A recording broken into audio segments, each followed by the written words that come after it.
Welcome, everyone. Everyone able to see my screen? Yes. Yeah. Good. So we'll go ahead and get started. I'm going to give a brief introduction. My name is Pamela Padilla, for those of you who I have not met yet. I am a professor in biological sciences, been here for over 18 years. I'm also the Associate Vice President of Research and Innovation, and I really focus on increasing research at UNT and also research development for faculty. Joining me are my colleagues, Naomi Wood, who's the Assistant Director for Strategic Research Initiatives within our division, within the research office, and then Dr. Julia Heck, who is the Associate Dean for the College of Health and Public Service, as well as a professor in rehabilitation and health and services. And so we really appreciate you taking this hour to be able to, we have, I think, an hour and a half designated here. So we'll go through some information as well as answer all of the questions that you have. This PowerPoint will be available as well as the recording for this informational session. So be sure to utilize the chat, save questions for after our sections as well, and we'll go ahead and get information to you on NIH. So the goal of this particular informational session is really to disseminate some information about NIH, National Institutes of Health, and develop a broad community and facilitate the community of researchers here at UNT that are seeking NIH funding. And so we have several topics to discuss today, including some broad background information about the NIH. So if you are somewhat new to presenting or actually doing applications for NIH, we can go through that. Naomi is going to go through and show you some tools to be able to identify research funding and also to be able to identify who has been funded on what. And then Julia Heck, Dr. Julia Heck will give you some good considerations in terms of grantsmanship. And so I'm going to focus on the broader aspect of NIH. But before I do that, I want to give you a little bit of background in terms of where UNT is at in funding applications and awards for NIH. The majority of our awards do not come from NIH at UNT, and that's something that I really want to increase. There's a huge opportunity in terms of funding for our researchers via the mechanism of NIH. And so that's one of the reasons why I really want to get faculty thinking about these opportunities. We do have about 20 to 40 applications that go out each year. It varies depending on the year, as you can see here. And also the number of applications vary, but also the amounts per application. So you can see anywhere from 15 million total in terms of proposals up to about 40 million. So it varies quite a bit. Okay, so in addition to the number of proposals, there's also a variation in the number of awards that NIH recipients have from UNT, but we've really increased from the previous years. I would say from 2000 to 2015, we had very minimal in terms of NIH funding, and it has increased. And we have sometimes some good years like 2018, which really went up. And so what we're really hoping is that our numbers continue to increase. We continue to have proposals going out, and in fact, increase the number of R01 proposal as well as awards within this particular area. So you can go to the NIH website. It's huge in terms of the amount of information that you can receive through this institute. There is a, let me see if I can move this. Sorry, I'm having trouble with my computer. There we go. You can look at what the mission is. And one of the reasons why I put this on here is to really emphasize that you don't have to be biological scientists to be able to apply for this particular funding. So what you want to do is think about anything that has an impact on human health. And even the economics or the social sciences, that has an impact on human health. And so it isn't just the basic sciences or the medical sciences in terms of what they fund. They fund everything in terms of communications, thinking about the social sciences, thinking about the science itself, engineering applications that impact human health. all of these different areas are valid in terms of having an application for NIH. So keep that in mind. The director is Francis Collins. He's been the director. He's actually survived now 3 presidents. So he was the director under Obama, Trump, and then now also under Biden. So he's actually a geneticist by training. I've met him before. He's a really wonderful person and incredibly calm, which I think that's probably why he's been able to maintain this directorship for so many years. It's a huge, huge area within the U.S. Government in terms of what he oversees. NIH is under the Human Health and Services. So this dark blue graph is the money for HHS, and NIH is a component of that. They don't have as much money as DoD. As you can see, Department of Defense always has one of the most amount of monies in terms of funding availability, but NIH tends to be much higher than NASA, NSF, USDA, et cetera. So there is a lot of opportunity in terms of grant funding from NIH. Last year's the budget was $41.68 billion that was available, and over 50% of that are for research projects that are driven by researchers. And so that's a large amount of money, as well as they have an intramural amount and then other types of funding going towards facilities, et cetera. So lots of money in terms of availability, probably not as much as what we need in the United States to be able to address, some of the really health issues that do come up, but we do put as a country a lot of funding towards this initiative. Overall, through time, most of the funding has went towards either basic or applied research, a little bit more than 50% for basic and then applied, but that typically looks very similar, close to 50% for both, with basic sciences being a little bit more in terms of the type of applications that they fund. There are 27 institutes and over 24 centers within NIH. These institutes are what fund research grants. And so if you go to the links that I've provided, you'll be able to get a listing of all of the different types of institutes in here and learn about where their focus is and learn a lot more in terms of not only what they're funding, but also what their pay amount is, et cetera. So you can learn a lot from what particular institutes are focusing on and thinking about what your research is and your colleagues that you collaborate with for these particular grants. I've also provided a sheet here with the different links. So when you get this PowerPoint, you'll be able to just go in and hit and select the different links to be able to go to the different institutes and to other places within the NIH website. So an example of an institute is NIGMS, so general medicine.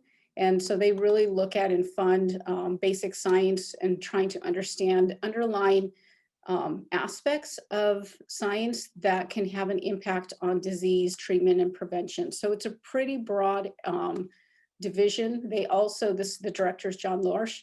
They have a pretty large budget, $2.991 billion for fiscal year 11. And they fund thousands of investigators and thousands of different projects. Over 26% of the NIH training grants. So training grants will support students as well as postdocs. Over 25% of them come out of NIGMS as well. So they have a good focus in terms of training grants initiatives. Within each division, there's usually major research areas. And so these are the different areas within NIGMS as an example of an institute within NIH, where they look at the genetics, molecular cell biology, et cetera. And that's what you really want to focus in on for each of your institutes that you're looking at to determine, where your particular area of research would fit in. So basically you have to spend some time on their website to get a good understanding of the different institutes within NIH to determine where you would, your work would fit. NIH is huge, just like government in terms of acronyms. I put a list here so that when you come across acronyms and when you're reading, You'll be able to look something up if you're not sure what they're talking about. These are just some of the common ones here.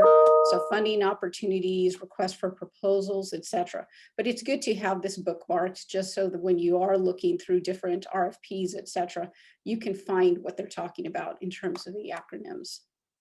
It's been very helpful. There are various types of grant mechanisms, and Dr. Heck is going to speak to several of them in a little bit more detail. Some of them are research grants, training grants, program grants, etc. There can be an FOA where you have an idea, but there's a particular call out that an institute and an area division within the institute may look for particular types of funding. Obviously, a good example is when COVID came up, then there were a lot of calls out for particular aspects of trying to understand and deal with the pandemic. Also, there's investor initiated. That means these are unsolicited, where the individual has the idea, you go for a general grant mechanism, and it gets reviewed within a particular panel. And we're going to speak a little bit more about review panels as well. So one of the things that I would encourage you to do also is to sign up to be able to get announcements. Once you find out you're interested in learning about announcements for particular opportunities out of an institute, then you want to be able to sign up for that listserv, and then you'll start getting emails from the institute itself. They also have social media, so sometimes it helps to just follow them on social media to be able to see what they're promoting and what they may be disseminating in terms of information. So the different types of research grants usually are called Rs. So R01, R03, R15, etc. There's career development, so the K series. There's training grants, which are usually called T, like T32, T36, etc. Resource grants for projects, and then other types of training supplements grants. If you have a grant such as an R01, keep in mind that you could come back and ask for supplement grants to support particular aspects, such as a student. They do look at workforce development, so having a student from an underrepresented population, if you recruit them or a postdoc to work on the project, you'll be able to get support for that as well. And that's something we can discuss once individuals have their grants, to keep that in mind in terms of being able to get a little bit more funding. And then there's program grants, and usually these are across institutes, so the universities as well as other universities coming together and having particular projects, large centers, etc., to develop infrastructure and so forth. So that's a colleague type of collaboration across institutes. Many different career levels can actually apply. There's some that are specific for students. Usually, of course, their mentors have to help with these applications, postdocs as well as clinical fellows, new assistant professors, faculty that are already tenured, and they could either have a application that is still along the lines of their established research programs in terms of what they know, as well as something new in terms of developing new ideas and new research. And so all of these different aspects are available for types of funding. The student-funded support programs, such as these training grants, are usually several faculty coming together and really getting institutional support to be able to provide some of these training programs. And we are happy to say that we actually got we just got word yesterday that I helped lead a NIH training grant application, which did get awarded this year. And so we're pretty happy about that. And this will support PhD training. So the type of, and Julie's going to talk a little bit more about this in terms of the way that NIH looks at investigators. And so we usually use the word PI, private investigators, co-PIs, or you could also be a lead PI and everyone's a PI within that particular grant. And then you have a lead. All that means is that that's the point person for that grant. Usually they're leading it and they're the designated individual that NIH corresponds with. So usually they'll only correspond with one person, and it's up to that lead PI to disseminate information from NIH to their collaborators. The other thing to keep in mind is that a new investigator is anyone, it doesn't matter where you're at within your career, that you did not have a major R01 funding previously. So that could be a full professor, but they've been using NSF funding or something, another agency for most of their work, and then they're moving into NIH. They would still be considered a new investigator because they're new to NIH. And then early stage investigator is someone who's within 10 years of their terminal degree, which is typically their MD or PhD. So here's just a list of different types of research grants. We'll talk a little bit more about the R01s. And so the R01 mechanism is usually one of the major types of grants that one would apply for. They're usually awarded for 3 to 5 years. I'd recommend 4 or 5 years in terms of an application. And it allows up to $500K or more in direct cost for each year. Typically, you would be looking at something like $250K to $500K per year for 4 to 5 years. And so that's a lot of money in terms of the type of scope in which you and your colleagues can write for. It's the most common sort of research grant program out there for NIH funded types of projects. Pam, we had a question. Does new give you an advantage in your proposal scoring if you're a new investigator? Yes, and Julie's going to elaborate on examples for that. Is that correct, Julia? Yep. Yeah, we're going to go into that. And yes, it does. It can help. It depends upon the type of grant as well. So R01s you definitely want to consider if you're a new investigator. The other type of mechanism that funding that UNT has been taking advantage of is the R15. The R15 is a smaller amount, so the direct cost is not more than $300,000 for the entire project, and it's 3 years. So it's a good amount of grant funding to be able to get some projects going that you were working on. But again, it's not at that same R01 level. The R15s are for institutes that have a lot of service in terms of teaching for students, which is what we have when we have over the amount of students that we have here at UNT, as well as they have to be under a certain amount of NIH funding over a period of 4 years within a 7-year window. And so there's a limitation in terms of the number of institutes that actually qualify for R15. We currently qualify for R15. If you look at the number of awards amount that we had in that graph, we fall within the level to qualify for R15. My goal is that we move to a point where we no longer qualify for R15s. That means that we have enough, that we have more NIH funding coming through. And then I'm just putting in typical dates that they're accepting. So the end dates for applications. That's one of the really nice things about NIH is that you have a rolling cycle 3 times per year, typically to be able to apply for an application. So you don't have to wait a year. You can actually look at various times throughout the year, 3 different times throughout the year that you can actually apply. So that's one of the really great advantages, I think, of NIH.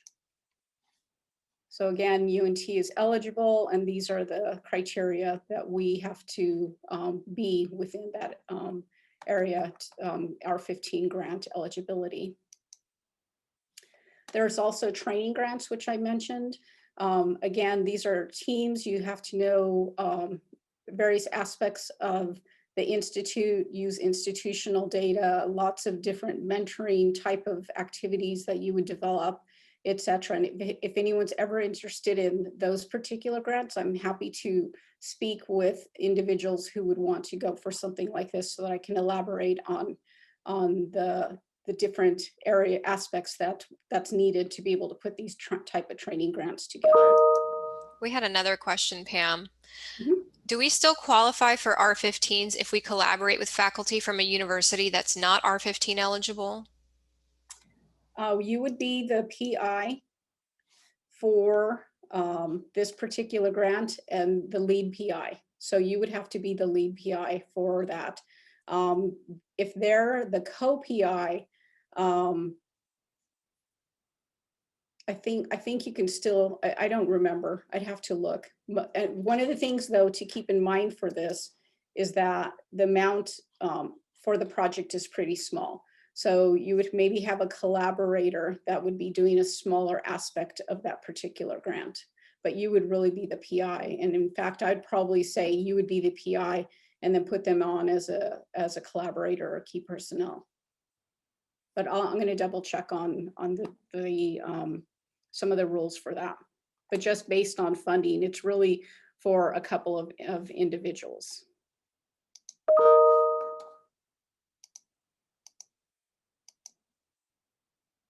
And then again, these program grants, these are much larger across institutes. For these, you're already showing expertise and within not only what you're doing, but also with your collaborators to be able to form these large research program initiatives within the universities and across. And so the either the institute itself, UNT would be the lead, or other institutes can be leads. And then you come together to help develop these different types of core centers. Okay, so those are just in general aspects of NIH. I want to go ahead and move over to Naomi, who can elaborate a bit more on the type of mechanisms to be able to use to understand more about what NIH is funding and searching for RFPs. Okay, so as Pam mentioned, the NIH website is full of information and they recently updated their landing page. So we're going to send this PowerPoint to you all, as Pam mentioned, and you'll be able to go to all of these pages. But this is the sort of landing page when you get to the website. And the reporter function operates like a Boolean database, like for the library or any other place. And you can put your keyword in here, click search, and it'll give you a list of prior funded opportunities. And you can also search for upcoming funding opportunities. Let's see. And this is just a nice landing page because it shows you sort of what institutes are funding what, and it's a pretty nice dashboard, so you can see what areas of the country are being funded as well. If you click on the advanced search tab on this link, you can search by year, you can search by the principal investigator, and this is when you're wanting to look at prior funded awards and you're wanting to pull information about certain awards. If you have any of this information, it will pull it up for you. So take advantage of these reporter tools. There's a lot of functionality to them.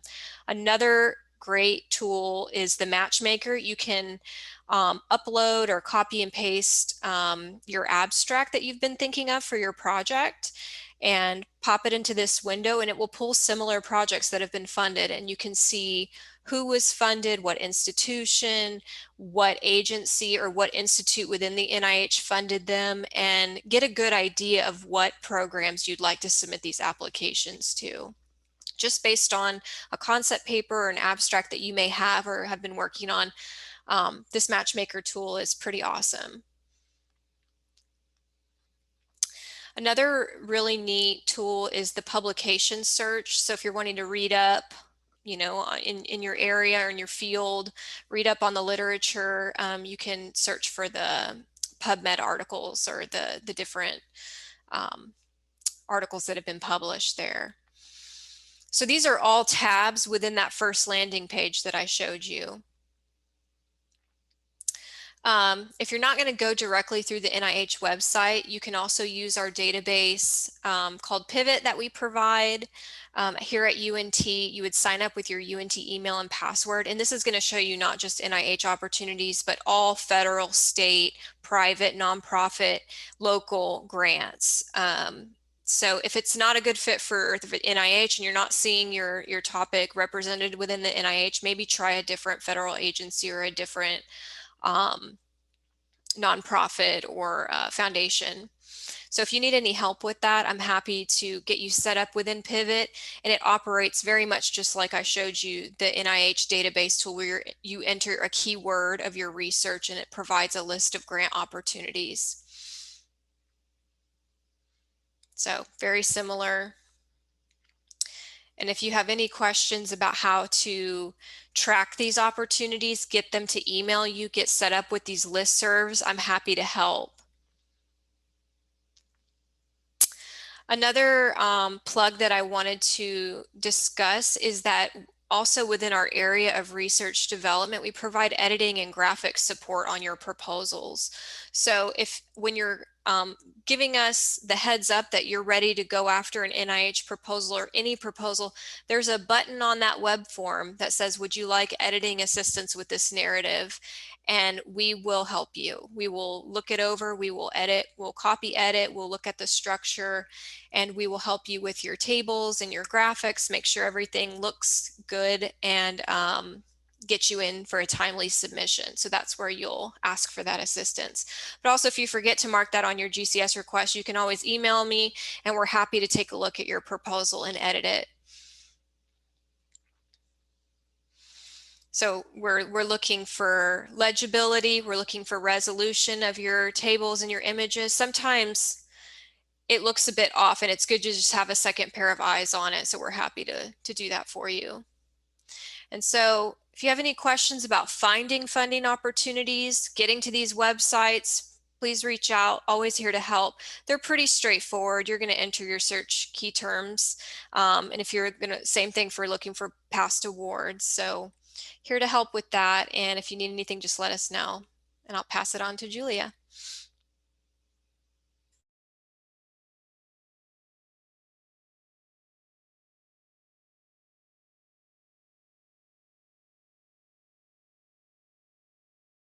I think you're muted, Julia. You're absolutely right. And I have to go back to unsharing to unmute myself. Here we go. Okay. I thought I would start with some frequently asked questions. So I was starting with this question. I study a rare disease. Should I consider NIH? And the answer is absolutely. NIH has a mandate to study rare diseases. And reviewers are specifically instructed to not critique your application just because it's a rare disease. What if you think COVID is likely to impact your proposed research plan? And I wrote this a month ago, so this may be less applicable now, but I wanted to say NIH has instructed reviewers to not critique an application just because the nature of the research might be impacted by COVID. You don't have to put any kind of contingency plan. You should write your plan as if COVID is not even a thing at all. And I wanted to say also, I wrote my first NIH application 10 years ago, and it was right after Obama came into office, and Obama pushed through this huge stimulus package because the economy was cratering at the time. And I really think my first grant was funded because of this stimulus package, because it was right on the cusp of what the impact score would allow for funding. So I really encourage everyone in this meeting to consider applying this year. There's going to be a huge bump in the number of grants that are going to be funded this year. And so it's to your advantage to get your project in and not even worry about any kind of impact from COVID. Here's another question. If you have previously applied, should I reapply? I think I want to come back and revisit this question at the end after I've talked about some of these other considerations. And And so I next wanted to talk about sort of the peer review process. The first level of peer review is carried out by a scientific review group, or which is known as study section. There's then a second level of review that's done by the institute where they make the decision of what's funded based on the scores and the comments that happened in the study section. So this just provides a lot more information about the study section. It's coordinated by an NIH scientific review officer, and the other members are usually scientists at other universities with expertise in the area. NIH has a list of standing study sections, and if you apply to one sort of the larger scale, it's called a parent, like a parent R01 or parent R03 or parent R21, which means it's a mechanism that goes across multiple institutes, and most institutes are a part of these parent ones. So if you apply to, this is just a general investigator initiated award, it'll usually get sent to a standing study section. So if you would, and this is actually where NIH reporter really comes in, that because NIH is very much disease focused, which is different, I think, than some other funding agencies. But if you study cancer, your grant is going to go to NCI to be funded with almost no exceptions. I mean, with the only small number of exceptions would be if you're looking at environmental health, your grant will end up at NIHS, the National Institute for Environmental Health Sciences. And there's also a special institute for minority health and health disparities. But in general, your area of focus is going to be the same across much of your career. It's focused on one specific disease. So it's good to know what's being funded in my area. Go to the standing study section for your field and do a search. You can actually search by study section to see which grants were funded by this study section, and it gives you an idea of how to proceed. What's popular now, what's fundable now. And here is more information that's available by NIH. Again, it shows the roster of people who are the reviewers at every study section. The roster for the standing study sections, these people have 3-year terms. So a third of them are moving out every year. And but still, you can sort of learn about the people, which may or may not be particularly helpful. But versus if you apply to a more narrow RFA, and there sometimes are very narrow RFAs on specific topics, it's much more likely that your grant is going to be reviewed at a special emphasis section of ad hoc reviewers. And sometimes I've had good success going with this more narrow section because sometimes at any study section, you can assume that your grant may be read by people who are not in your field, who are not, in my case, not an epidemiologist. They may be virologists, they may be oncologists.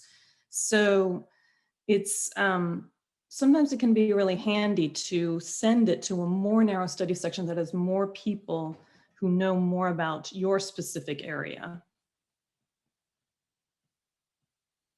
Again, this is what it looks like with the roster.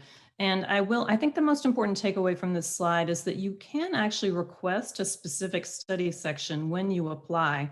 But in my experience, NIH overrides your request and sends it to the study section that they think is most applicable. So just bear that in mind. You're going to find out where it's going to go, and you're not going to have a whole lot of choice in the matter. And then the grant funding decision happens by the institute based on their congressional budget. But I can talk about all this a little later. What I think is really useful for junior folks is that you can actually participate in an NIH study section. There's this program that allows you to go, you have a reduced review load, but I think it's incredibly useful to find out how the process works and to see what's fundable in your field. So if you have the time to do this, I recommend it. There's a number of slides here about scoring, excuse me, that I think it may be more detailed than we need to get into right now, but the bottom line is your grant will be scored on these 5 factors.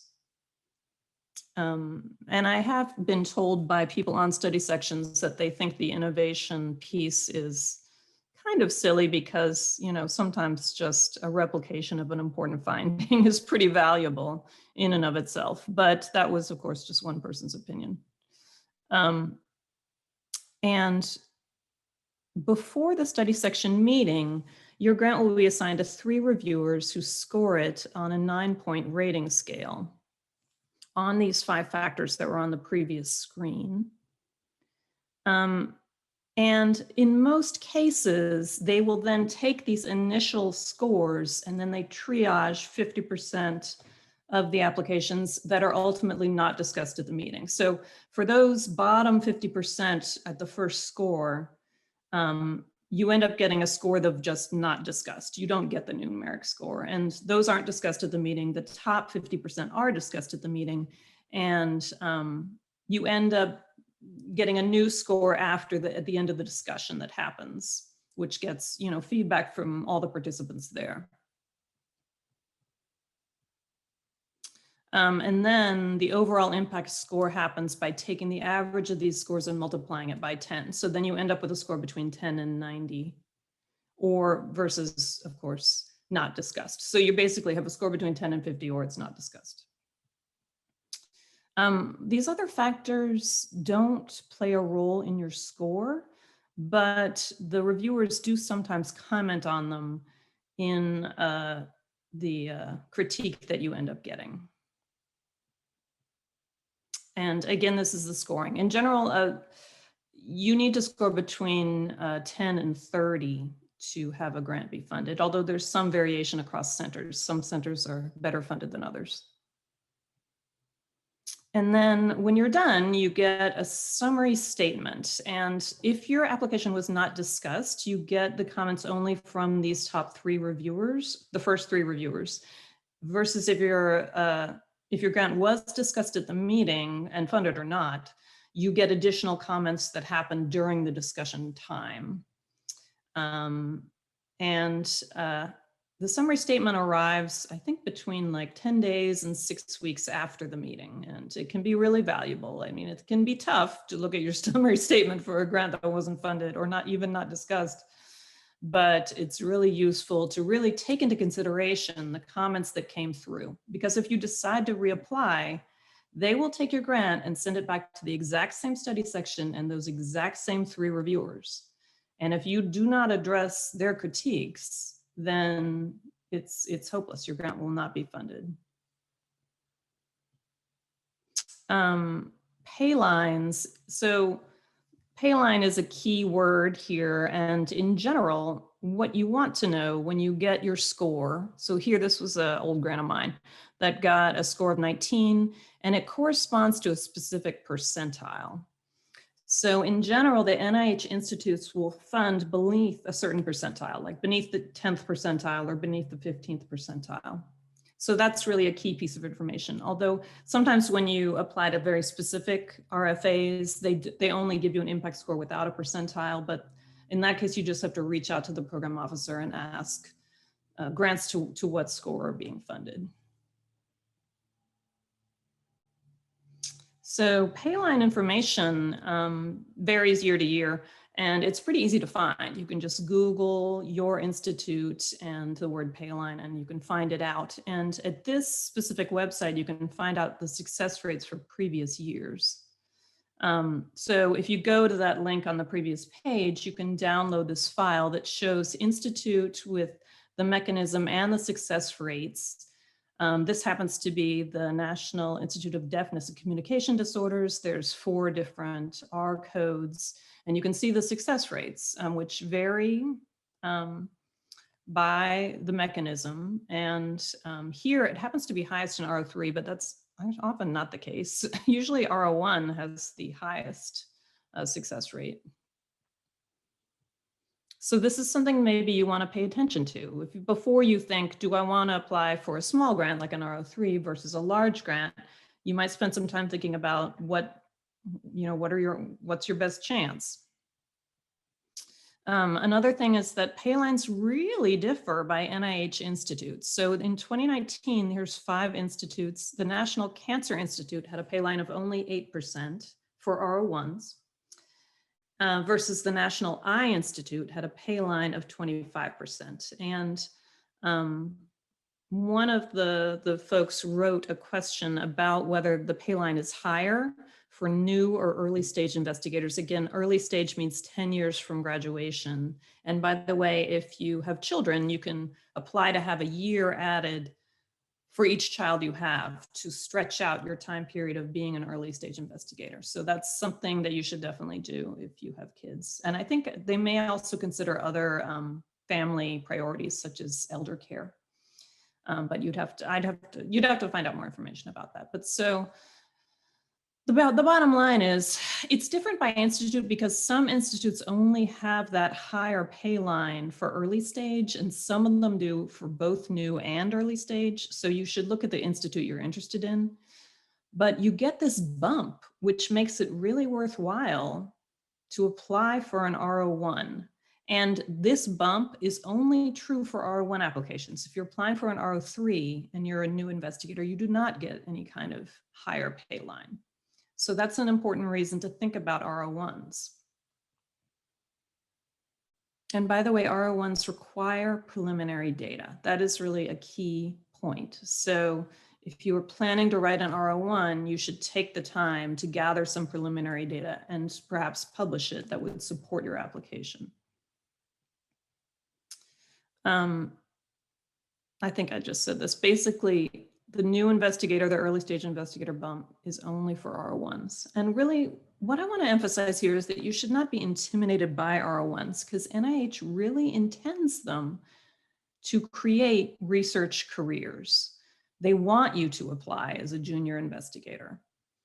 And I encourage you in particular to read this website that's down here in the corner that explains why you should be thinking about an R01 even if you've never had any NIH grant before. And here's some of the reasons. If you're new, the reviewer expectations are lower. They don't worry so much about your list of prior publications. You get the higher pay line. There's something called an R56 Bridge Award, which is that if your score very close to the pay line but above it, they sometimes give you a year of funding to just get some preliminary data and then reapply for an R01 again. The Bridge Awards are only for R01s. They're not for small grants. So, and then, I don't want you to be thinking, well, I'm early stage. I should maybe start with a small grant. That's not the way NIH intends it. These smaller grants, an R03 is $50,000 a year for 2 years. R21 is $275,000 across 2 years. These are really more intended for more established investigators to just focus on a more narrow question. And the pay lines tend to be lower. Anyway, so I encourage you to read this. There's also the question of being the sole PI, the single PI versus NIH calls it multiple PI rather than co-PI, although Pam, you use co-PI, so I don't know, maybe it's different with the institute you've worked with. But in the institutes that I've worked with, it's usually called multiple PI. So NIH, and I mentioned this because UNT has such a kind of it's really more of an NSF mindset of having co-PIs on grants. And this is just not the way NIH has historically run. Historically, for many, many years, there weren't any multiple PIs on grants, no co-PI grants. It was always sole PI. And even now, only 15% of R01 applications are multiple PI. There is no increase in the funding rate for multiple PI grants. So I think that if you're thinking about NIH, you should think about whether it's really applicable to you to do a co-PI grant, whether it's truly advantageous to you. And if you're the one really leading the grant, if you're writing 11 of the 12 pages of an R01, you should probably be the sole PI. And there's reasons why it may be important to think about it, which I'm going to talk about on this next page. So If you're an early stage or a new investigator and you apply as a multiple PI with somebody who has previously had an R01 grant, you're losing that new investigator early stage status. And if you're applying as a co-PI or multiple PI with someone else who's also a new investigator, that's your one chance that you both have to be a new investigator, and you both lose it at the same time. So, and another thing, if your MPI already has several large NIH grants already, which means greater than 750,000 in directs in 1 year, your proposal is going to undergo special scrutiny. So honestly, I encourage you to think about making this, getting away sort of from the NSF mindset and doing something as sole PI. And then your collaborators on the grant are called co-investigators. They're still considered key personnel. They're considered to be very important. And what I would do, what I recommend if you're junior, is you have some of your co-investigators or most of your co-investigators be senior people who have track records of funding, external funding, so that you can show, even though I myself have not run a funded project before, or only run a small foundation grant before, the people on my grant can mentor me and show me how to run a funded project. So Lynn, I think you had asked a question about whether there was any bump in collaborating with outside institutions. And I would say there's no specific advantage in working with multiple institutions, but I think the science should drive the proposal, first of all. And secondly, if people at other institutions have track records of NIH funding, it would be to your advantage to have them as co-investigators on your grant.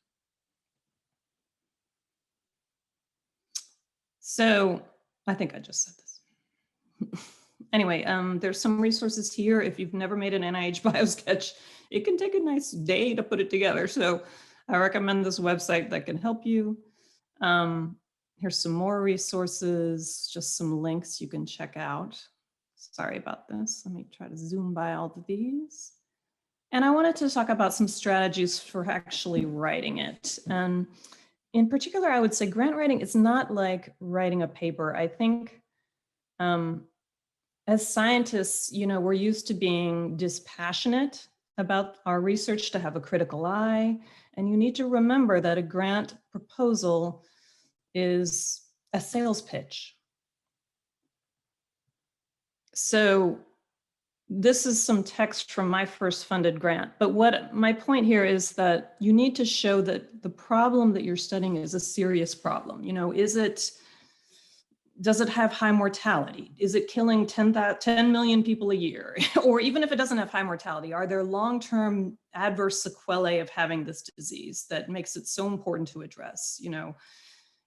Are the existing treatments, so harmful that what you're proposing is going to be so much better? So you need to make a case that this is an urgent problem that needs to be solved. And in my case, what I did, I was studying air pollution and childhood cancer in California. So I was saying, California is the perfect place to study this because the air pollution is so terrible in California. And I listed all these reasons why. But then at the bottom, which I highlighted in blue, I pivot to say, even though the air pollution in California is so awful, it's what I can study here is very applicable to study in other regions, because the air pollution mix in California is the same as happening all over the world. So if you're writing a grant to do some kind of human study here in Texas, try to think about, why is this such a good place to study what I'm studying? What makes Texas the ideal location? What are the great resources we have here? Try to talk about what's unique, what's great about your study design. When you do your literature review, you definitely have to be thorough. You have to act like you really know the subject matter. You really know what you're talking about. You don't have to be exhaustive, but you can say things like, the best studies on this topic had this design and they did this and they found that. But at the same time, you have to really highlight, what are the gaps in the literature? Why is your study needed? What is it going to do? What questions is it going to answer that we're not getting from the existing literature?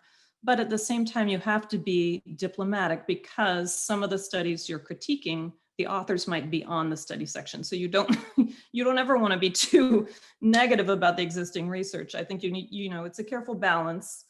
But I think you do really, it's not the same way that you would write a literature review in a paper. Like you have to be more sort of critical, and you have to say, this is what's missing, this is what's needed. Also, you do kind of have to criticize your own design, and this is where I put it, is at the end of the approach section. I think it's common to have strengths and limitations of your grant proposal, but what you need to do is to say, here are my limitations and here is why this limitation is not important, or here is how I can address this limitation. I can do this sub-analysis within this group to try to, you know, tease out something that would address this limitation in some way. So you need to raise the problems and you need to have solutions for the problems. Also, in your grant itself, I think it's really good to have graphs and tables. And Naomi, I'm really glad that you mentioned the service of developing the graphics for grants, because I think for a reviewer, it's just, I think it's just nice to break up the proposal and have something different. Here, this happens to be maps of air pollution in Los Angeles County. I mean, this is something I could have described in words, but I think it's more effective as a graphic. And here, this is a different grant proposal, but I just put in a table to describe the population, which I think is just, again, it works better as a table than it would be in words. It's easier to read. It's easier on the reviewers. Another thing that I hear about a lot from grant reviewers is when they look at a grant and it's just a wall of text that their heart sinks. I think you need to give them a break. You need to, this is actually a very small amount of space between these paragraphs, but I managed to get 6 points of points of text in between each paragraph. You need to break it up and make it easier for them. So in some ways, less is more. Although I would say you do want to fill all pages of your proposal. You want to fill all 6 pages for a smaller grant. You want to fill all 12 pages for an R01, or because if you don't, you're probably missing something important. And use hyperbole. This is something that I actually wrote into a grant of mine. This project is an unparalleled opportunity to examine air pollution. And this is, not the way I would ever talk about my research in real life, but you need to sort of rave about your project and why it's so unique and important. And more now, it's really important to emphasize the translational aspects of your project, how you're going to find your results, and this is going to be immediately possible to put into clinical practice, or it will have these implications for, in my case, it was like emissions regulations, for example. So I think that's really key now. And I wanted to add a couple other points. Again, just going back to reporter and thinking about what is your study section funding now? And so I can tell you a couple of things that my study section is only willing to fund now. One, in epidemiology, in my study section, it's absolutely imperative to have genomics be a part of any proposal. Every single R01 that's funded has genotyping in it, in my field. Another thing that my field seems to now believe is that it's no longer possible to do primary recruitment of subjects. They don't believe that people will agree to take part in studies anymore. So what they fund is projects that are off of existing studies. For example, if there's some long-standing cohort study and you're proposing some new question to build onto it, that's much more likely to be funded because people believe that it's possible. So this is very specific to my own field, but this is the kind of thing that is really good to know by either looking through Reporter and seeing what's being funded or talking to somebody who's on a study section. And that's it. I see there's some questions. Thank you, Julia. That is I agree with all of what you've said in terms of the things to consider in terms of grantsmanship and so forth. Let's see what the questions are. Is an R15 also 12 pages? And I'm going to put up, I think the link I put in our PowerPoint also directs you to the specifics for R15s, and those are also the case in terms of the page limit. Some of these training grants are something like 25 pages. That's just the description amount, but the grants themselves can easily reach 100 pages with all of the additional information that you need.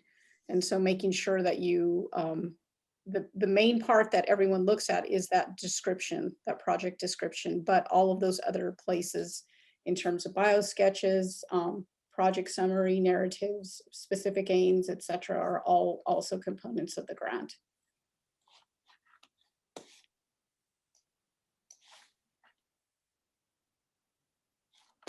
See if it can open up for questions. If not, I have a couple of other things just to re-emphasize. We have a grantsmanship training workshop that we do every year. And so that's something I'd make sure that you sign up for. It's done by Peg Atkinson. And so we'll have another announcement for that in fiscal year 22. I think Dale, you had a question. Yeah, I was just wondering, I wanted to get your opinion on this. So I'm doing research on rural health, how culture affects health. And specifically, I'm looking at people being discharged from the hospital, and readmission rates are higher among rural.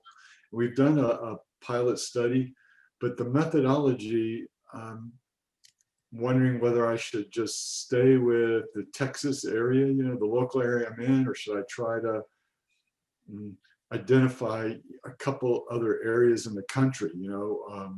I have a friend in Virginia, or maybe someone in California or New York, and maybe have 3 locations where we go out and interview rural patients who've just been discharged from the hospitals in their area. What do you think? Julia, maybe that's sort of a little bit in your area, but one thing that comes to my mind is modeling. If you don't move outside, say why this would model for other areas. That's true. Yeah. I think, you know, in some ways, the fact that you have already done a pilot study in Texas and shown that this is doable in Texas is a reason to stick to Texas. Okay. You know, because the reviewers will, one of their first questions is, can the people actually get this study done? And the fact that you've already collected these pilot data show that you can. You know, I don't, you know, they might have a different question about different parts of the country, maybe where you don't have those links. That's makes a lot of sense. Thanks a lot. Melanie? Yes, hi. Thanks for this very interesting workshop. So I'm currently working on an R15, and so I came across, well, several things, right? So they do have the area and they have the REAP. So I think for us, it's more the REAP, right? What's applicable, not the area, because that's more for community type colleges. Is that right? No, I don't think so. It's not for community colleges, but I think what you're speaking to is the amount, the students. We fit in terms of the amount of students that we have and the demographics of our students. And so just by having the undergraduate and graduate student population that we do, you can easily write to that in terms of how a student would be involved with the research and benefit. The other thing that has come up before, and I'll have to try to remember, maybe you and I can talk on offline on why the university has done the area. So Okay. I'll give that information to you. Yeah. Okay, because Yeah, I we thought that it were- was more the REAP after talking to the program officer at NIH, but yeah, that's just kind of confusing to me what the exact differences are and then what's more applicable, or I guess in the end it's the same mechanism, right, you apply to. And then so for the R15, there's, as you just mentioned, right, a big portion that goes towards education of students and how they get involved in that. I mean, I'm kind of currently struggling how to interweave that with my well, with a proposal, with a research part of it, the research strategy, how much of that needs to go in there, or is it, I mean, yeah. And then also with the facilities and other resources, I guess you also need to mention how you want to include students in the research and how they benefit from this particular research. Yep. Is there any more guidance on how to actually do that? I'll send you my example. I had an R15. It was scored a 12. And so I was like thrilled that it was actually done that. But honestly, I didn't spend more than a third of a page, half a page on the student component, because I had there's a history of training students as well as implementing research within the teaching. And just by stating our demographics as an HSI now, so we're Hispanic Serving Institute, we're classified as a R1 university, and just the number of students. And so there's that, giving that sentence about who we are, and that if you have some students within the program and that it's going to support either a summer salary or graduate students, a lot of that is very sufficient. It's not as detailed as the NSF, say, career grant. Mm-hmm. Okay. Okay, and then maybe also sorry for taking up so much time, but in one of my summary statements, I mean, they were always picking on scientific rigor.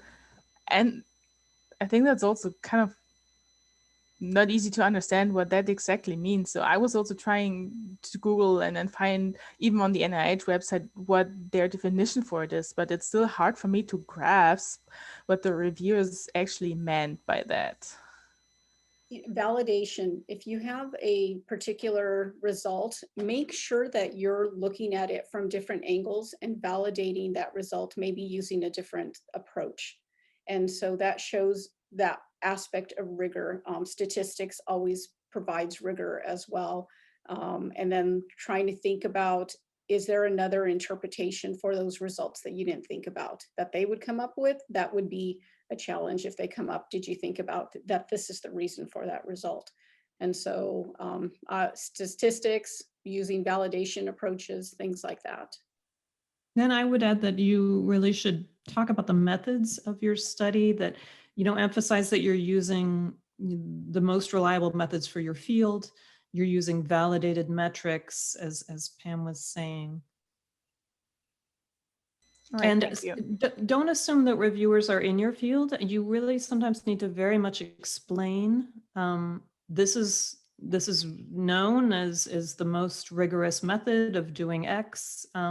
You should really spell things out. Try not to use, and this is sort of a separate point, but try not to use abbreviations specific to your field. Try not to use jargon, because reviewers will not necessarily be in your field. You really need to sort of tell them what they need to read from this.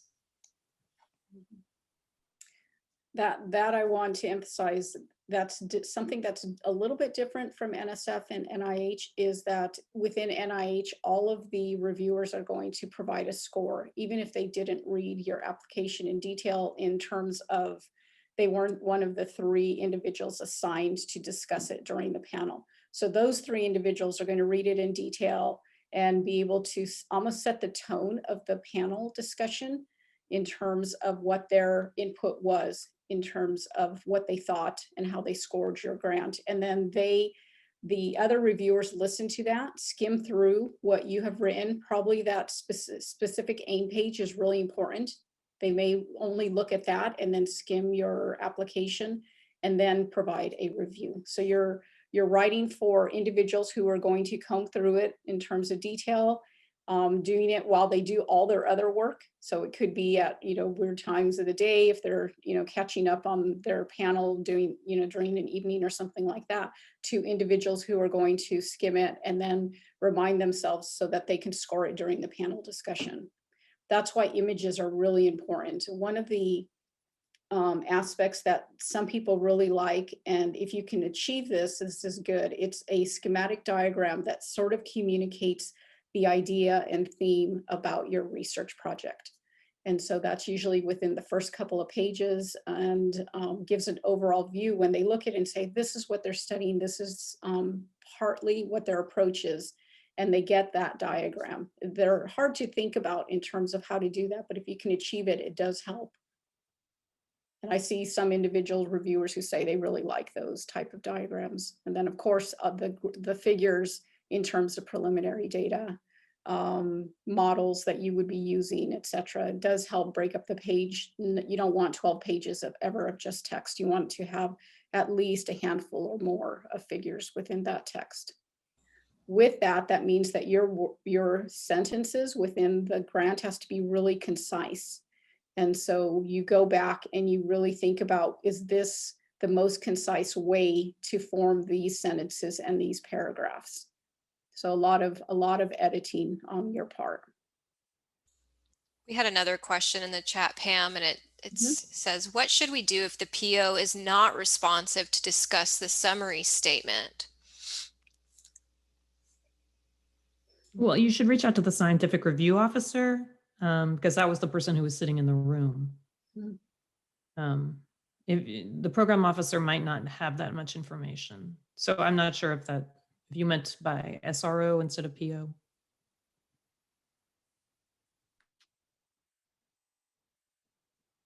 Was it Yan? Was it a program officer or was it the? So, thank you, Julia. So right now it's done. The review is done, and then the instruction given to us is at this point and ask us if I have questions, talk to the PO, the program officials. But I kind of have sent 2 emails to them, but there's no response. Yeah.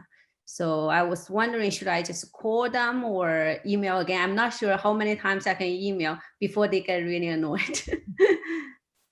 I would email them again. Your email, okay. I mean, they're supposed to respond to you, but they're very busy people. Okay. One thing to consider is how soon after you got the reviews. Sometimes they're dealing with figuring out who to award. And so they prioritize that, and then they manage, if it's not a score that's in the, like say it wasn't discussed, if it's a non-discussed, it's not going to be awarded. They'll probably deal with those individuals after they deal with, let's figure out who we're going to award, because there's some that are going to be awarded. They're in that level, but they only have, say, this much funding. But these individuals are within that score of being awarded. So they're trying to figure out, where that cutoff point is. I know sometimes they delay in response if they don't have budget complete in terms of how much they can use. And sometimes I've seen a delay because they're moving in terms of who's the program officer. So they may be switching out with someone else. I've seen that happen before, and there's a delay. So just make sure that program officer is still the one that is responsible for that grant. Okay, thank you. Yeah, I think questions about whether it's going to be funded should go to the program officer, but questions about maybe understanding what did this comment on my review mean should probably go to the scientific review officer. Yes. So actually I was towards like asking is a chance to get funded, because it's kind of a little, they have I guess for R15 NCI, they don't have a very hard pay line, but the pay line posted is still online, but it's not really hard one. So I was just trying to see that if my proposal will have a chance to get, but there's no response. Yeah. But anyway, I will probably like email him again to ask. Yeah. They might not know their pay line yet. Sometimes they're waiting to hear. That might be why I didn't write back. Normally, how long will it take for them to make this? See, the council meeting would be in May, so they should have kind of like a basic understanding about like what kind of proposal they should fund it before that, right? If you get a request for the JIT, then you know you're good. But if you don't, it's just an automatical email asking for that. There's nothing from PO. Yeah. Yeah. The JIT is just in time, just in case they're asking for additional information on your grant. Yeah. I have another question. Can you hear me? Yes. I was just wondering if you guys have had any experience with interviewing and the concerns about whether you should record the interviews or whether you or not. Any feelings about that? Because I've had debates with my colleagues about, I mean, on the one hand, you get a lot of rich information by recording, but on the other hand, the people may not be as honest. What do you think? Julia, that might be a little bit more in your field, health and public But service. Julia, you were kind of saying best if you don't have to collect the information at all, right? Well, Ideally. but it sounds like you are able to collect information. So I think the fact that you're proving that you can. So I think that you may be all right. And the problem is if you hadn't collected information, you were proposing this thing, and they would say, well, how do we know we can get anybody? That's true. And I submitted an NIH proposal, and that was one of the reasons it didn't get funded. So then UNT gave me, money for a pilot study. But I'm still wondering about whether I should, record recording. And I'm sure I should go back and look at the methods more that other people are using, but I'm just curious what you think. I think recording is pretty common. I mean, you'd want to be able to go back and probably listen to it. And so long as it's approved by the IRB, I mean, if there's concerns about the quality of the information, then I think you maybe want to think about whether it's a good strategy. If you think you're going to get more honest answers without recording, then that's, I mean, was that a critique on your proposal or? Not specifically whether I was recording or not. Okay. Well, yeah, I mean, you probably want to think about the quality of the answers if it's impacted. And if it's not, I would probably choose to record for just to be able to go back. Yeah, exactly. You get a lot more richer information. Yeah. Yeah, maybe spend time with the IRB also, and making sure that what you're proposing is going to go through IRB. Yeah, I mean, it went through IRB, the questionnaire that we're using. So, I appreciate it. Yeah. Other questions? One of the pieces of advice that I'd want to really emphasize is persistence.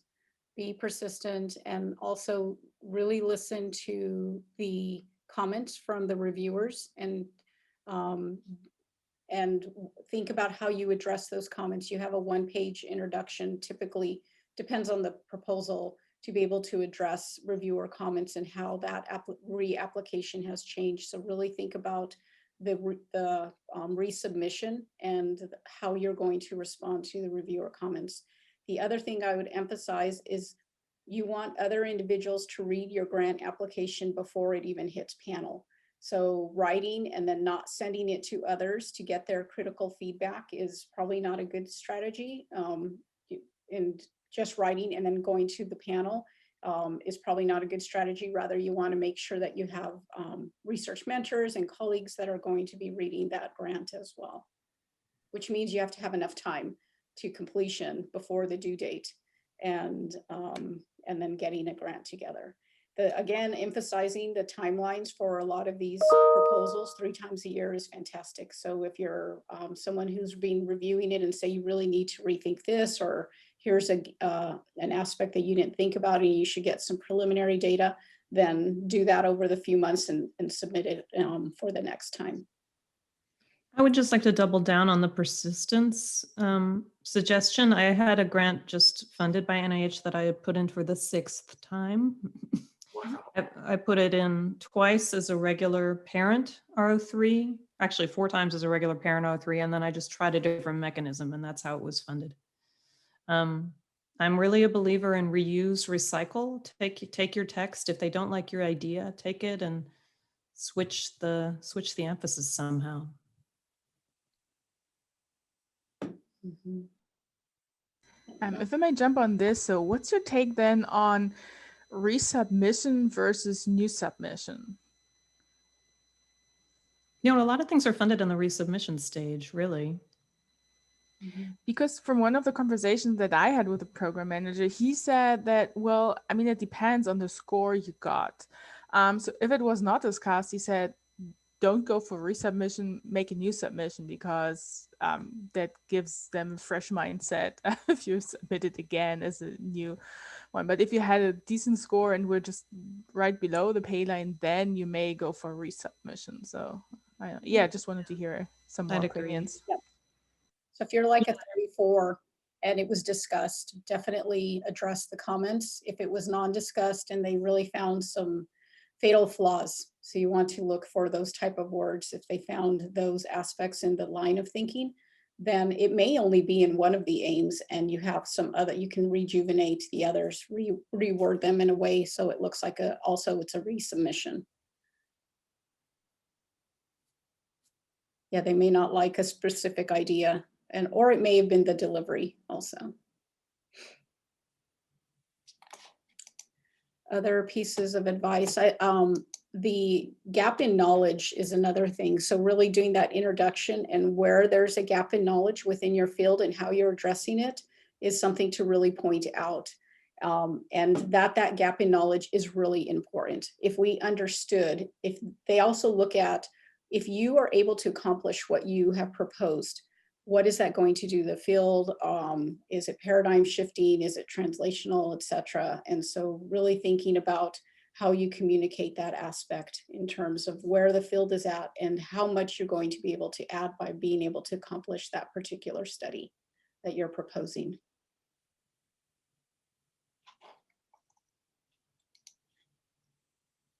Other questions from individuals who are applying?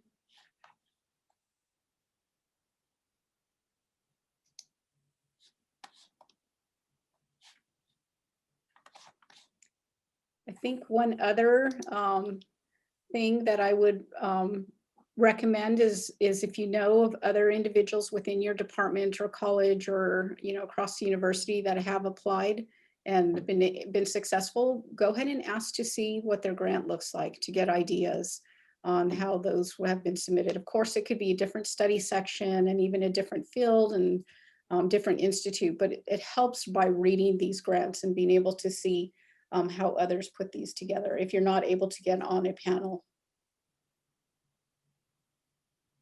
I have a question about selecting the study session or like suggesting study session. So of course, like what I feel like how I can suggest is that first maybe talk to the SRO of the study session and ask, like maybe send them like maybe my one-page specific aim to ask them if that is suitable.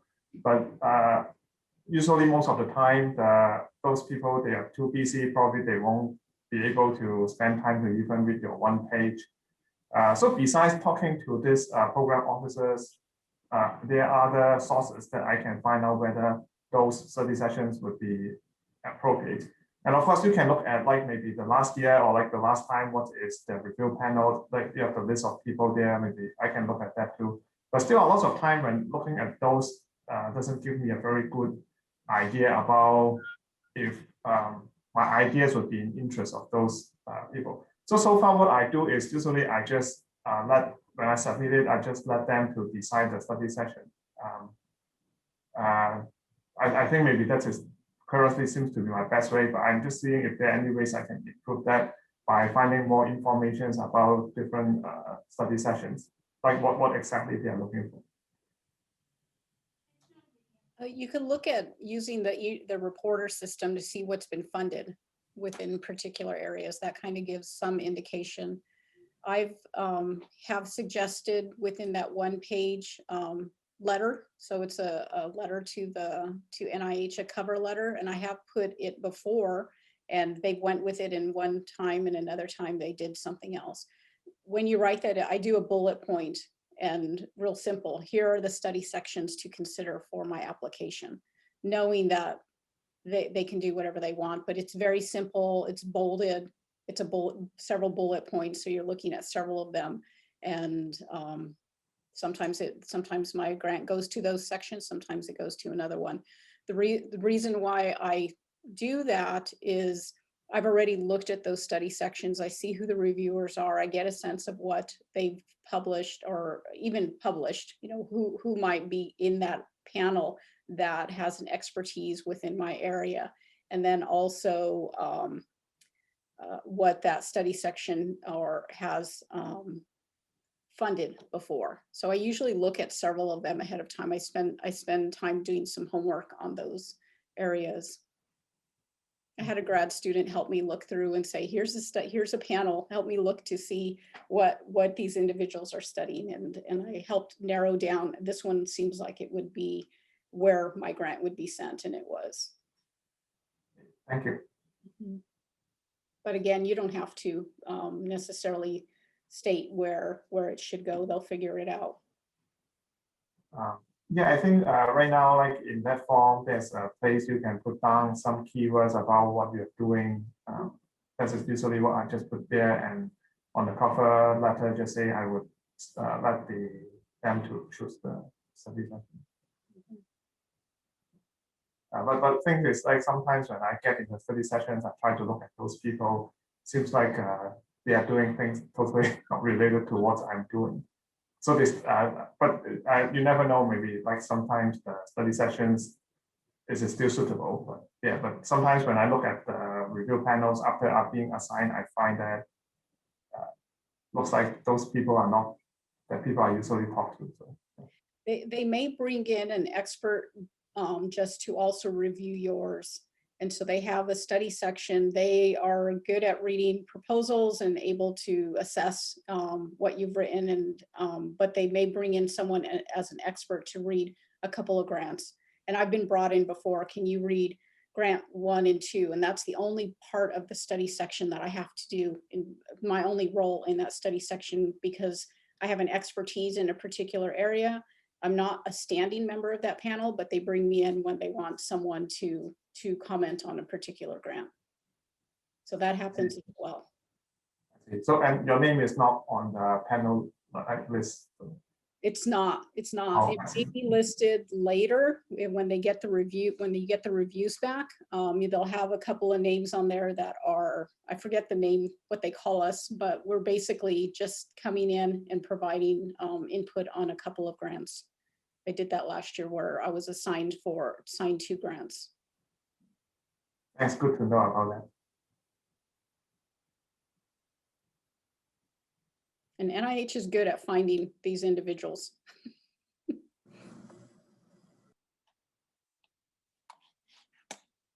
Other questions? Well, I want to emphasize again that, NIH is a great opportunity, lots of funding there, and they're a great institute. And once you get sort of implemented within their that granting funding mechanism, you learn a lot more about it. You get pulled for being on panels. You may get pulled for, like I said, being an expert on a particular area on panels. And so it's really a great institute.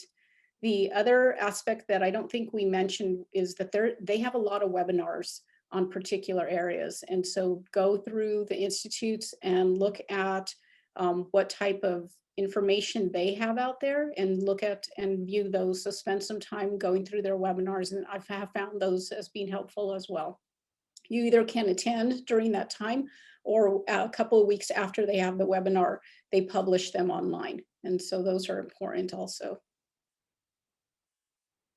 Any other closing pieces of advice, Julia or Naomi? No, I just wanted to offer, if anyone would like copies of my grants, I'd be happy to share them with you. All right, thank you. We're here for you. If you have questions that come up later, be sure to email us and we'll reach out and help you through this process.